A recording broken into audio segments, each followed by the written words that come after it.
Goeiemôre. Jy luister na die 97ste oordenking in die reeks Kopskuif. Vanoggend se tema is emosionele intelligensie. Luister net weer na die begrip emosionele intelligensie. Hierdie begrip was die eerste keer werklik verwoord deur die navorsers John Mayer en Peter Salovey in 1990.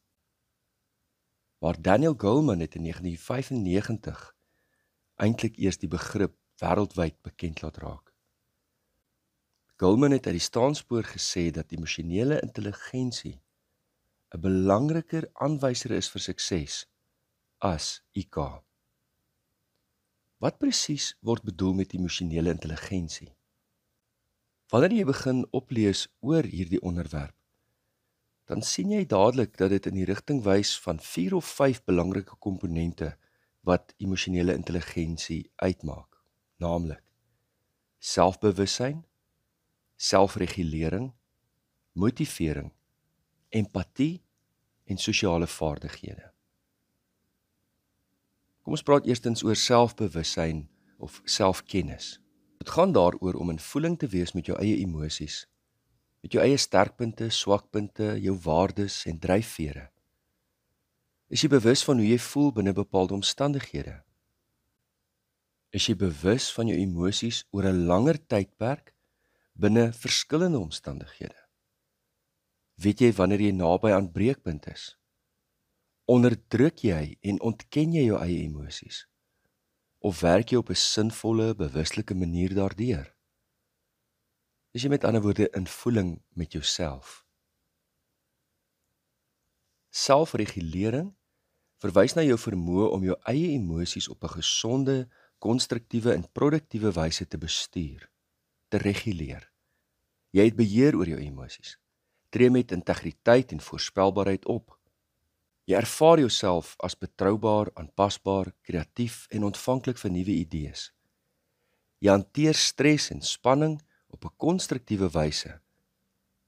En bewus van al hierdie emosies, leef jy 'n gebalanseerde lewe. Dus, jy weet wat jy wanneer nodig het. Motivering verwys ook na jou besluitnemingsvermoë, die kapasiteit om doelwitte na te streef met energie en deursettingskrag. Jy neem verantwoordelikheid vir jou lewe en die besluite wat jy neem, en jy aanvaar die gevolge van jou keuses. Emosioneel intelligente mense word nie gedryf en gemotiveer deur eksterne belonings, soos rykdom of roem nie, maar deur innerlike waardes, drome en doelwitte. Nou kom ons by emosionele intelligensie in interpersoonlike verhoudings met ander mense. Empatie. Soos die woord sê, verwys dit na ons sosiale bewussyn, ons vermoë om ander mense se emosies te lees, te verstaan, te respekteer.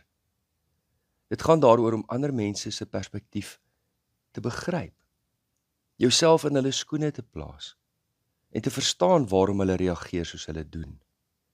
Jy voel jammer vir ander mense of bly saam met ander mense. Jy kan met hulle empatiseer op gevoelvolle wyse of jy kan ook saam met hulle in blydskap vier. Jy het ook die vermoë om jou eie emosies met ander te kan deel. Sosiale vaardighede gaan oor die bestuur van verhoudings, oor die vermoë om die kennis en bewussyn van jou eie en ander emosies te gebruik om sosiale situasies te bestuur. Sosiale vaardighede sluit dinge in soos aktiewe luister, goeie oogkontak, belangstelling in ander, toepaslike reaksie, jou verbale en nie-verbale kommunikasievaardighede, jou vermoë om met 'n uiteenlopende klomp mense betekenisvolle verhoudings te bou en in stand te hou. Dis baie interessant. Baie keer in die werksplek word na hierdie vaardighede verwys as soft skills. Ja, tandartse en dominees, in hulle spreekkamers het jy al hierdie dinge nodig. Maar waar hard gewerk word en afsnydatums voorlê, daar is dit 'n leksheid. Daar moet jy jouself laat geld, dinge laat gebeur en teen 'n spoed nogal. Asof emosionele intelligensie in die pad staan van produktiwiteit. Navorsing wat oor jare heen gedoen is, bewys die teendeel. Ek het onlangs 'n boek gelees waarin die skrywer daarop wys dat rekenaars toenemend die werk sal kan doen wat kognitiewe intelligensie vereis, selfs beter en vinniger as die mens. Maar die een area waar daar 'n groter wordende behoefte is aan werknemers met hoë emosionele intelligensie. En dit sal waarskynlik nooit deur rekenaars vervang kan word nie. Navorsers oor die hele wêreld heen het bevind dat emosionele intelligensie aansienlike bydrae kan lewer tot finansiële winste in besigheid. Minstens op die volgende maniere: verbeterde leierskapseffektiwiteit. Leiers met hoë emosionele intelligensie is beter in die bestuur van spanne, die oplos van konflikte en die motivering van werknemers. Dit lei tot hoër werknemerstevredenheid, verminderde personeelomset, verhoogde produktiwiteit, wat alles bydra tot beter finansiële prestasie. Tweedens, verbeterde kliënteverhoudings. Emosionele intelligensie help om kliëntebehoeftes beter te verstaan en effektief daarop te reageer. Derdens, beter besluitneming.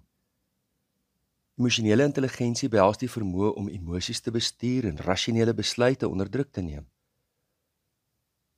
Uitvoerende hoofde met sterk emosionele intelligensievaardighede is beter in die maak van gesonde besluite, wat risiko's verminder en geleenthede benut, wat kan lei tot verbeterde finansiële resultate.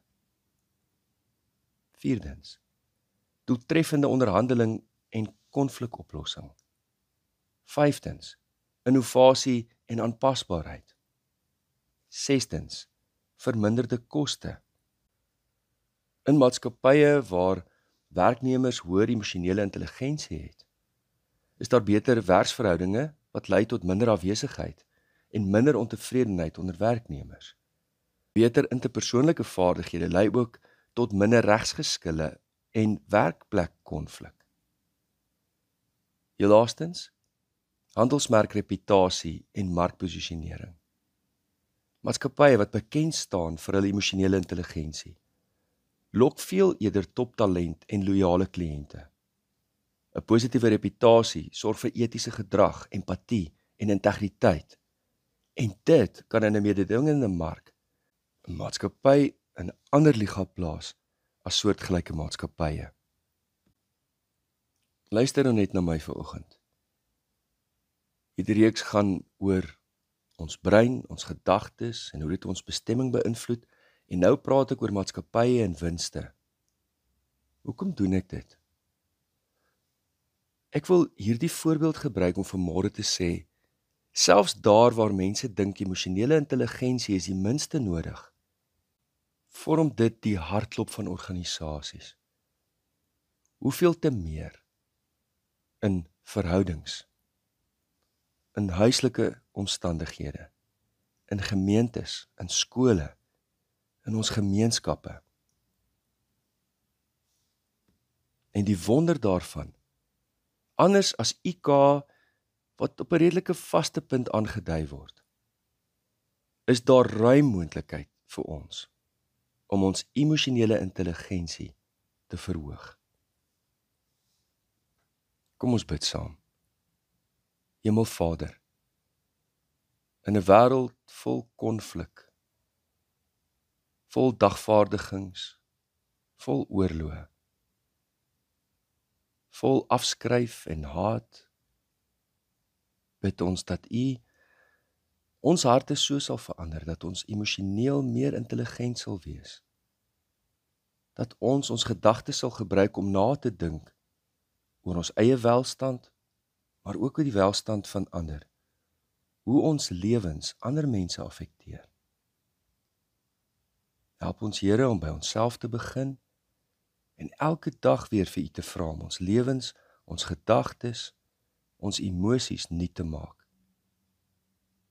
Dit bid ons deur die kragtige werking van die Heilige Gees. Amen. Liefde en 'n geseënde naweek vir elkeen.